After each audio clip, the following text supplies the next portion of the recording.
കൃപാസനത്തിന് മാതാവിന് ഇത്ര ശക്തിയാണോ, ഒന്ന് നോക്കണമല്ലോ എന്ന് പറഞ്ഞ് പുള്ളി ചിരിച്ചുകൊണ്ട് ഈ ലോട്ടറി എടുത്ത് ഈ പത്രത്തിനകത്തേക്ക് വെച്ചു. പത്രത്തിനകത്തേക്ക് വെച്ചു. അന്ന് വൈകുന്നേരം ചെറിയൊരു 5000 രൂപയ്ക്ക് ലോട്ടറി അടിച്ചു. എനിക്ക് ഭയങ്കര അത്ഭുതമായിപ്പോയി. അത്രയും പറഞ്ഞ് മാതാവ് ഇതെന്താണ്, ഇത് ഭയങ്കര നമുക്ക് വിശ്വാസം കൂടുതൽ വർദ്ധിച്ചു.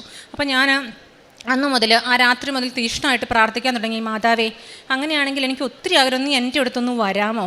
ഇത്രയൊരു ആഗ്രഹം എനിക്കുള്ളൂ. ഞാൻ 2 ദിവസമായിട്ട് തീക്ഷ്ണമായിട്ട് നന്നായിട്ട് പ്രാർത്ഥിച്ച് അന്ന് രാത്രിയിൽ ഞാൻ കിടന്നുറങ്ങി. അന്ന് എനിക്ക് ഉറക്കമൊന്നും വന്നില്ല.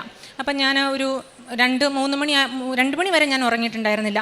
2-നും 3-നും ഇടയ്ക്ക് ഏതോ ഒരു സമയത്ത് മാതാവിൻ്റെ കണ്ണ് ചെറുതായിട്ടൊന്ന് അടച്ച് എൻ്റെ അടുത്ത് എൻ്റെ മുറിയിൽ, ഞങ്ങൾ കിടന്ന മുറിയിൽ വാതക മാതാവ് വന്നു. നീലാങ്കിൽ കയ്യിൽ വലിയൊരു കൊന്തയുണ്ടായിരുന്നു. ഞാൻ പെണീറ്റ് എന്ന് മാതാവിൻ്റെ അടുത്ത് മുട്ടുകുത്തി ഞാൻ പറഞ്ഞു, മാതാവേ, നീ എൻ്റെ അടുത്ത് വന്നല്ലോ, അത്രയും വലിയ അനുഗ്രഹം എനിക്ക് മാതാവ് തന്നല്ലോ.